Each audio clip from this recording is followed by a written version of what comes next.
जैन बच्चों, इस समय आप लोग महामना इंस्टीट्यूट के यूट्यूब चैनल से जुड़े हुए हैं और इस चैनल में मैं आप सबका स्वागत करता हूं।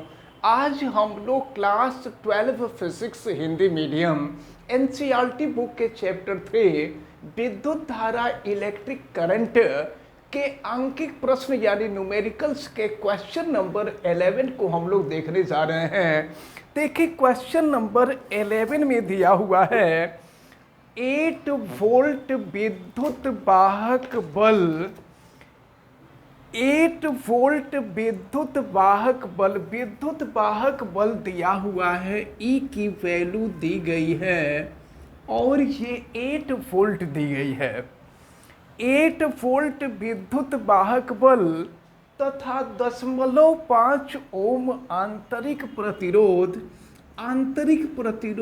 स्मॉल आर होता है और ये आपको दिया हुआ है 0.5 ओम आंतरिक प्रतिरोध वाले एक संचायक बैटरी को 15.5 ओम के प्रतिरोधक का उपयोग करके, देखिए श्रेणी क्रम में प्रतिरोधक यानी बाह्य प्रतिरोध की वैल्यू आपको दी गई है और ये दी गई है 15.5 ओम के प्रतिरोधक का उपयोग करके 120 वोल्ट की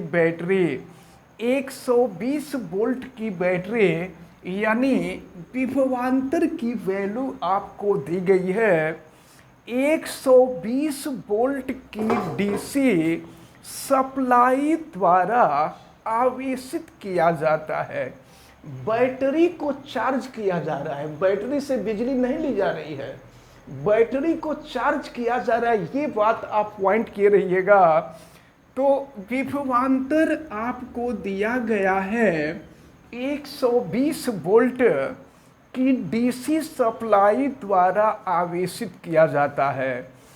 तो आवेशित होते समय आपसे पूछा जा रहा है कि आवेशित होते समय बैटरी की टर्मिनल वोल्टता क्या है।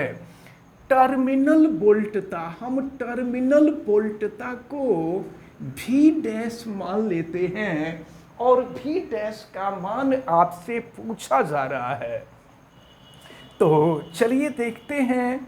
जैसा कि आप जानते हैं कि फार्मूला V = E - IR होता है, लेकिन यहाँ पर बैटरी से विद्युत धारा न लेकर के विद्युत धारा बैटरी को दी जा रही है, तो विद्युत धारा की दिशा विपरीत हो जाएगी।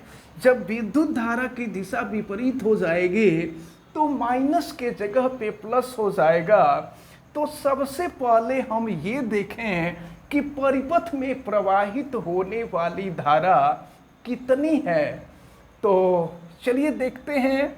इस फार्मूले का तो यूज हम लोगों को करना ही है और सबसे पहले हम लोग परिपथ में प्रवाहित होने वाली धारा, तो परिपथ में प्रवाहित होने वाली धारा के लिए फार्मूला आपको बताया गया था कुल विद्युत वाहक बल और बटा में होता है कुल प्रतिरोध यानी बाह्य प्रतिरोध और प्लस हो जाएगा आंतरिक प्रतिरोध।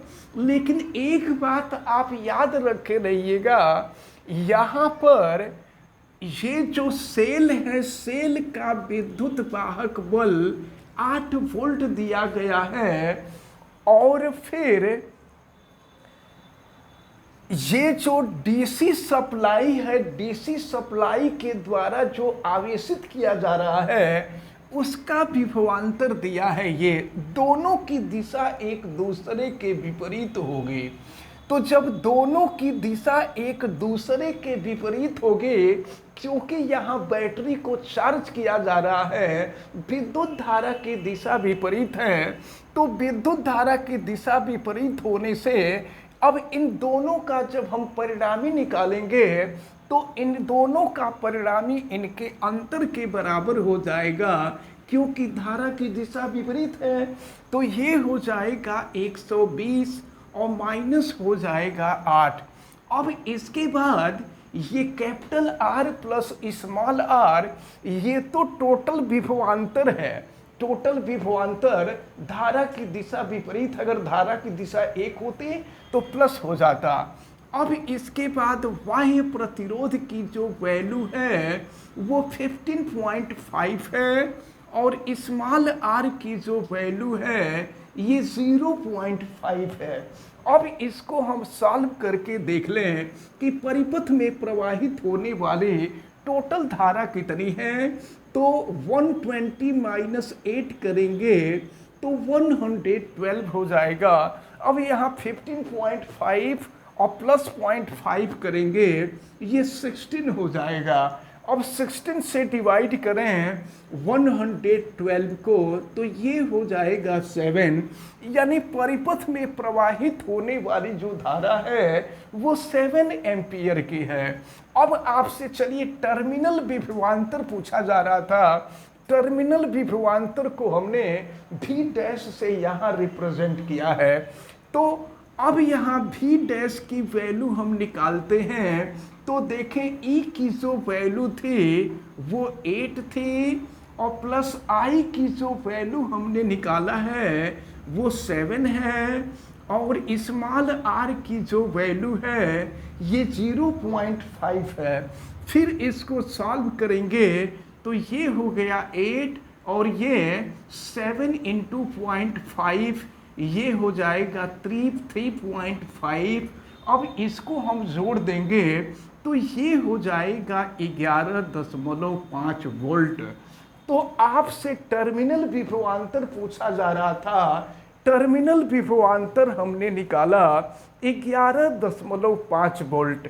अब आपसे पूछा जा रहा है कि आवेशकारी परिपथ में श्रेणीबद्ध प्रतिरोध का क्या उद्देश्य है।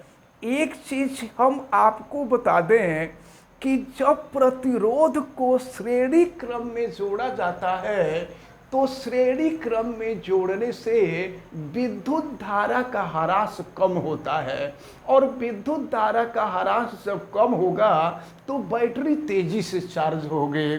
तो ये क्वेश्चन नंबर 11 रहा। अब इसके बाद हम लोग क्वेश्चन नंबर 12 को देखेंगे।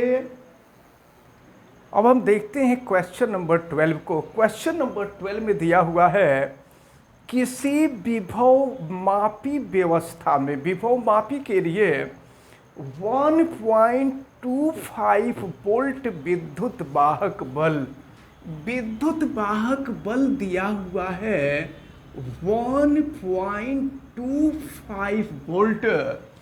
किसी विभव मापी व्यवस्था में 1.25 वोल्ट विद्युत वाहक बल के एक सेल का संतुलन बिंदु 35 सेंटीमीटर है।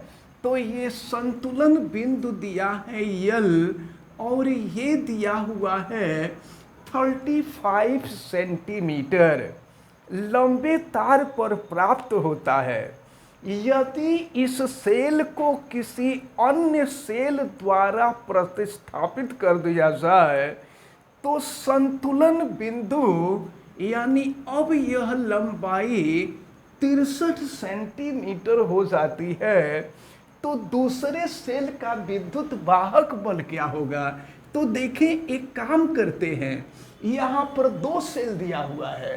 पहले सेल के विद्युत वाहक बल को E1 मान लेते हैं और संतुलन बिंदु दिया हुआ है L1। फिर दूसरा सेल है, दूसरे सेल के विद्युत वाहक बल को E2 मान लेते हैं। E2 का ही मान आपसे पूछा जा रहा है, और इसके लिए संतुलन बिंदु L2 का मान आपको दिया हुआ है 63 सेंटीमीटर। तो चलें, जैसा कि हमने आपको बताया था कि विभव मापी का उपयोग हम ये जो विभवमापी है इसके द्वारा दो सेलों के विद्युत वाहक बलों की तुलना भी हम कर सकते हैं। और इसके लिए फार्मूला हमने बताया था कि E1/E2 is equal to L1/L2 हो जाएगा। लेकिन देखिए हमको E2 का मान ज्ञात करना है, तो अगर हम यहाँ क्रॉस मल्टीप्लिकेशन कर देते हैं या रिवर्स कर दे रहे हैं तो ये E2/E1 is equal to L2/L1 हो जाएगा। और यहाँ से अगर हम E2 की वैल्यू निकालें तो यहाँ पर क्रॉस मल्टीप्लिकेशन हो जाएगा और ये हो जाएगा आपका L2/L1 इंटू हो जाएगा E1। फिर देखते हैं E2 is equal to L2/L1, तो L2 की जो वैल्यू है 63 है, L1 की वैल्यू 35 है।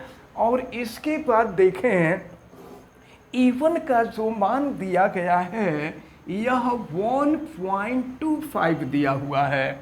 अब हम लोग इसको सॉल्व करते हैं और देखते हैं कि ये वैल्यू क्या आती है। ये है 63 इंटू 1.25 और नीचे है 35। हम ऊपर नीचे अगर 100 से गुणा कर दें तो 100 से गुणा करेंगे ये 125 हो जाएगा और नीचे आ गया 100। फिर 5 से अगर हम इसको कटा दें तो ये 5 साते 35 हो जाएगा और फिर ये हो जाएगा 25 पाँचे 125 हो जाएगा। फिर 7 से अगर हम इसको कटा दें तो ये 7 9 63 हो जाएगा और फिर E2 इज इक्वल टू 25 में 9 का गुणा करेंगे 225 हो जाएगा। तो ये हो गया 225 बटा में 100। अब 225 में हम 100 से भाग दे देंगे तो ये हो जाएगा 2.25 वोल्ट। तो आपसे यही पूछा जा रहा था कि जो दूसरा सेल होगा उसका विद्युत वाहक बल कितना होगा, तो ये 2.25 वोल्ट के बराबर होगा। देखते हैं क्वेश्चन नंबर 13 को। क्वेश्चन नंबर 13 में दिया हुआ है तांबे के एक चालक में चालक इलेक्ट्रॉनों का संख्या घनत्व। तो आपको पता है कि चालक के एकांक आयतन से गुजरने वाले इलेक्ट्रॉनों की संख्या को ही इलेक्ट्रॉन संख्या घनत्व कहते हैं और इसे स्मॉल n से रिप्रेजेंट करते हैं। स्मॉल n की वैल्यू आपको दी गई है 8.5 इंटू 10 का पावर 28 पर मीटर क्यूब या मीटर का पावर -3 हम कर सकते हैं। फिर 3 मीटर लंबे एक तार, कोई तार है जिसकी लंबाई आपको दी गई है और ये दी गई है 3 मीटर। लंबे तार के एक सिरे से दूसरे सिरे तक मुक्त इलेक्ट्रॉन का अपवाह वेग यानी अनुगमन वेग, जिसको ड्रिफ्ट वेलोसिटी भी कहते हैं। तो अपवाह वेग करने में कितना समय लगेगा? अपवाह वेग करने में समय पूछा जा रहा है कि कितना समय लेता है। तार के अनुप्रस्थ काट का क्षेत्रफल A की वैल्यू आपको दिया हुआ है और ये दिया हुआ है 2.0 इंटू 10 का पावर -6 मीटर स्क्वायर तथा इसमें 3 एम्पियर की धारा प्रवाहित हो रही है। प्रवाहित होने वाले प्रवाहित धारा का मान दिया हुआ है 3 एम्पियर। तो एक काम करते हैं, सबसे पहले हम लोग जरा अनुगमन वेग का मान निकाल लें कि मुक्त इलेक्ट्रॉनों का अनुगमन वेग कितना है। तो आपको पता है विद्युत धारा तथा अनुगमन वेग के बीच संबंध I = NEA VD और यहाँ से अगर हम vd की वैल्यू निकालते हैं, ड्रिफ्ट वेलोसिटी, अनुगमन वेग, तो ये हो जाएगा I/NEA। तो चलिए रखते हैं वैल्यू।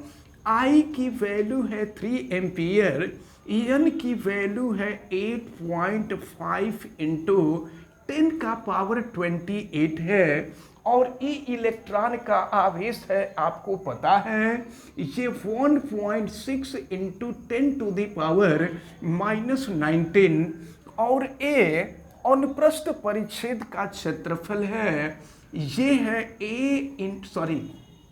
अनुप्रस्थ परिच्छेद का क्षेत्रफल ये 2.0 इंटू 10⁻⁻6 है। चलिए अब हम लोग इसको सॉल्व करते हैं और फिर देखते हैं कि क्या इसकी वैल्यू आती है।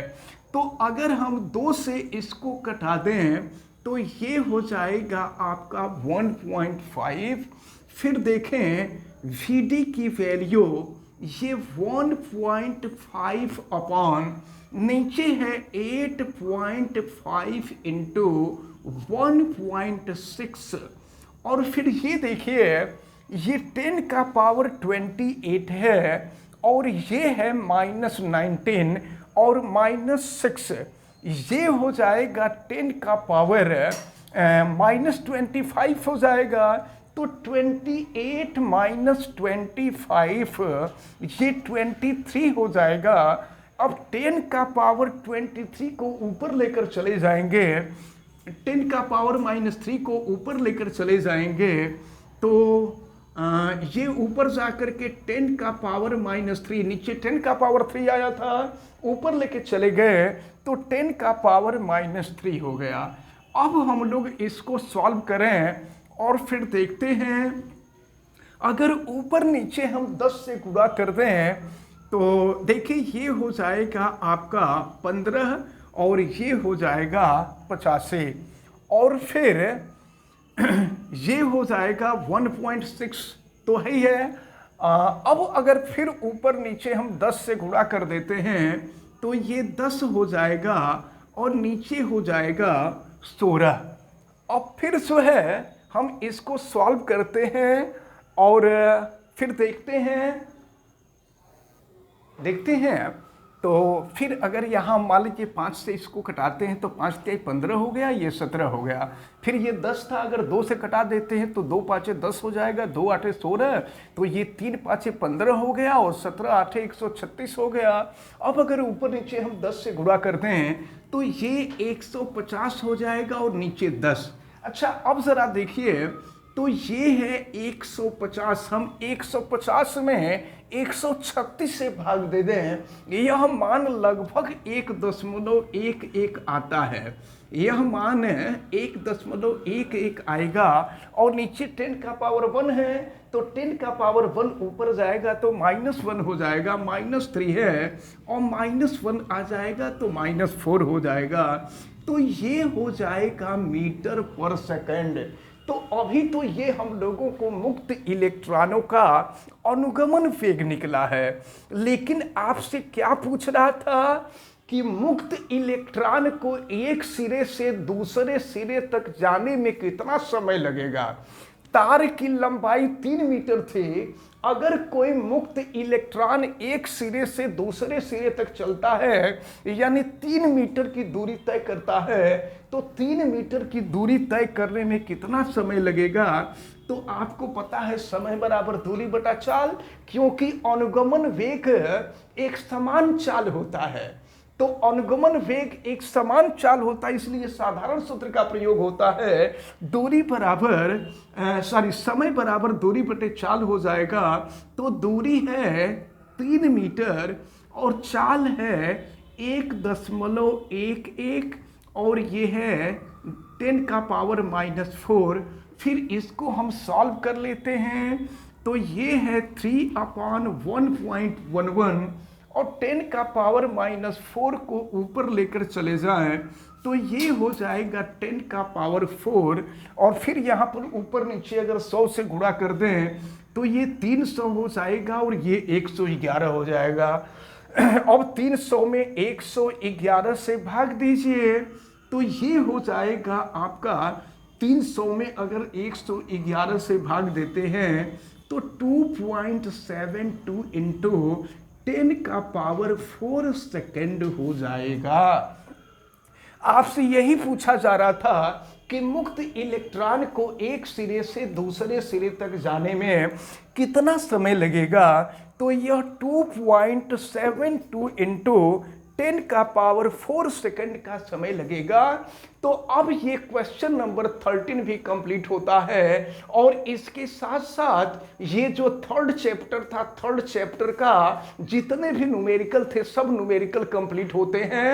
अब इसके बाद जब हम लोग नेक्स्ट टर्म में हम चैप्टर नंबर 4 पढ़ना शुरू करेंगे तो हमें उम्मीद है कि आज जितनी भी बातें आपको बताई गई हैं ये सारी बातें आपको अच्छी तरह से समझ में आई होंगी। आप वीडियो को लाइक ज़रूर कीजिएगा और अगर चैनल पे नए हैं तो चैनल को सब्सक्राइब भी कीजिएगा। चैनल सब्सक्राइब करने के लिए यूट्यूब पर महामना इंस्टीट्यूट को सर्च कीजिए और फिर रेड कलर के सब्सक्राइब वाले बटन को क्लिक कर दीजिए, चैनल सब्सक्राइब हो जाएगा। अगर किसी प्रकार की कोई दिक्कत समझ में आती है तो आप हमें कमेंट करके जरूर बतावें। आप बेल आइकन को भी प्रेस करें तथा उसको ऑल पे कर दें ताकि प्रतिदिन पढ़ने वाले वीडियो की सूचना आपको मिलती रहे।